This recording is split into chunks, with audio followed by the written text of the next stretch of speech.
प्यारे बच्चों, आज हम पाठ जो 13 है कक्षा 8वीं का जहां पहिया है उसका प्रश्न अभ्यास भाग 1 करेंगे।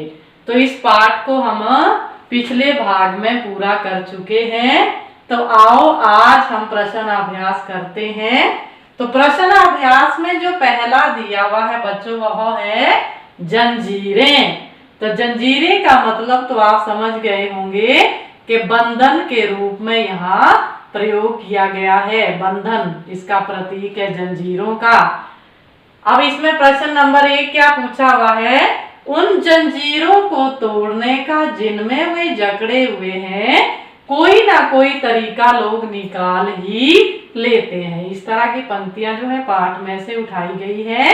अब इस पे क्या पूछा गया है, आपके विचार से लेखक जंजीरों द्वारा किन समस्याओं की ओर इशारा कर रहा है।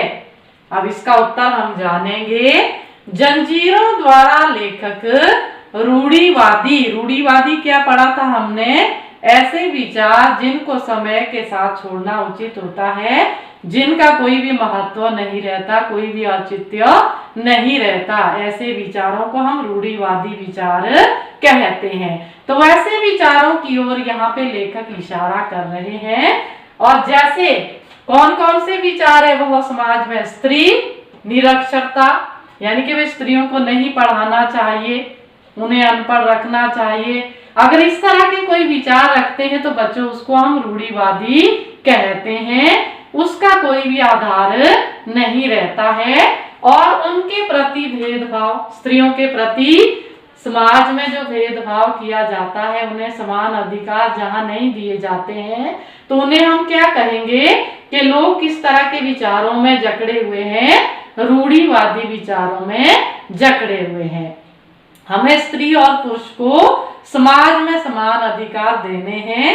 और इस पाठ में हमने पढ़ा था बच्चों के किस तरह से पुडुकोट्टई की महिलाओं को भी आगे आने के लिए सामाजिक आंदोलन छेड़ना पड़ा, कैसे उन्हें अपना स्थान बनाने के लिए किस तरह से उन्हें एकजुट होकर क्या क्या दिक्कतें आई, किन किन समस्याओं का सामना करना पड़ा, लोगों ने किस तरह की फब्तियां उन पर कसी। तो ये सब बच्चों हमने पढ़ा है।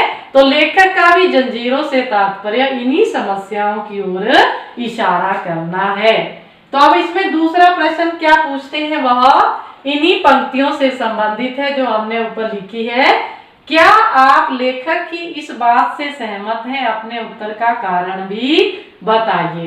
कि लेखक ने जो ये अपनी बात बताई है कि भाई जब जंजीरों में जकड़े होते हैं, रूढ़िवादी विचारों में अगर किसी को रखा जाता है, कुचला जाता है, दबाया जाता है, तो लोग उससे बाहर निकालने का कोई ना कोई रास्ता भी निकाल लेते हैं।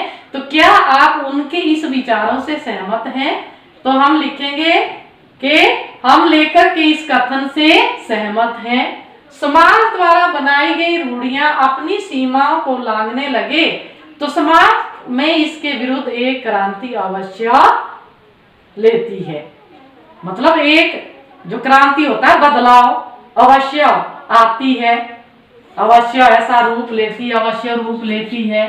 रूप लिख लो यहाँ पे, अवश्य रूप लेती है जो इन रूढ़ियों के बंधन को तोड़ डालती है। ऐसा नहीं है कि भाई वह जो रूढ़िवादी विचारधारा है जब अपनी सीमाएं लांघने लगे और उसके विरुद्ध कोई बदलाव ना आए, कोई आवाज ना उठाए, ऐसा आज तक नहीं हुआ है। ये यहाँ पे कहना है लेखक का भी, और हम भी इससे पूरी तरह से सहमत है। समय के साथ साथ विचारधाराओं में परिवर्तन होना आवश्यक है। अब ऐसा नहीं है कि भाई जो पुरानी विचारधारा थी जी कि पुरुष और स्त्री को समान अधिकार नहीं दिए जाते थे, तो उसी में ही हम जकड़े रहे। कहते हैं ऐसी विचारधारा में, अपनी सोच में हमें परिवर्तन लाना होगा, ये जरूरी भी है। अगर हम ऐसा नहीं करते हैं तो हम किसी प्रकार की प्रगति नहीं कर पाएंगे। बच्चों अब हम पहिया का पहला प्रश्न लेते हैं। साइकिल आंदोलन से पुडुकोट्टई की महिलाओं के जीवन में कौन कौन से बदलाव आए हैं। बदलाव अर्थात परिवर्तन। अब जानते हैं बच्चों इसका उत्तर साइकिल आंदोलन से महिलाएं अपनी स्वाधीनता और आजादी के प्रति जागृत हुई है, उनकी आर्थिक स्थिति सुधरी है। आर्थिक स्थिति मतलब कैसे सुधरी कि अपने उत्पाद को अब वह दूसरे गांव या छोटे शहर या बड़े शहर तक आसानी से ले जा सकती हैं। उन्हें अधिकारों के प्रति जागरूक किया है। समय और श्रम की बचत हुई है। समय की कैसे हुई? क्या उन्हें बस के लिए या परिवहन का दूसरा जो साधन है कोई उसके लिए इंतजार नहीं करना पड़ता है, उससे उनका समय बच रहा है, साथ में उनकी मेहनत भी कम लग रही है और साथ में आत्मनिर्भरता और आत्मसम्मान की भावना भी पुडुकोट्टोई की महिलाओं के अंदर पैदा हुई है। तो ये परिवर्तन हमने जाने जो साइकिल आंदोलन के बाद पुडुकोट्टोई की महिलाओं के अंदर देखे गए हैं। अब अगला प्रश्न जानते हैं। शुरुआत में पुरुषों ने इस आंदोलन का विरोध किया, परंतु आर साइकिल के मालिक ने इसका समर्थन किया, क्यों? अब इसका उत्तर जानते हैं दूसरे प्रश्न का। आर साइकिल के मालिक ने आंदोलन का समर्थन स्वार्थवश किया।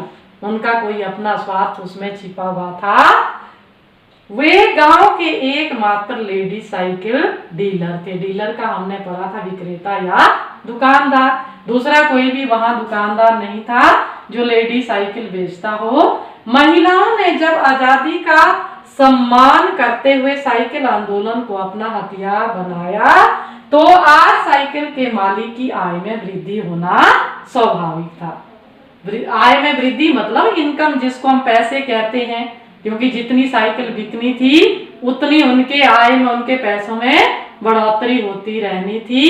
इसलिए कहा गया है कि आज साइकिल्स के मालिक ने आंदोलन का जो समर्थन किया पुडुकोट्टोई की महिलाओं का, वो स्वार्थवश किया। कहीं ना कहीं उनका अपना स्वार्थ, अपना मतलब उसमें छिपा हुआ था। बच्चों अब पहिया का तीसरा प्रश्न करते हैं। प्रारंभ में इस आंदोलन को चलाने में कौन कौन सी बाधा आई? बाधा होती है रुकावट। अब इसका उत्तर जानते हैं। महिलाओं को अनेक बाधाओं का सामना करना पड़ा।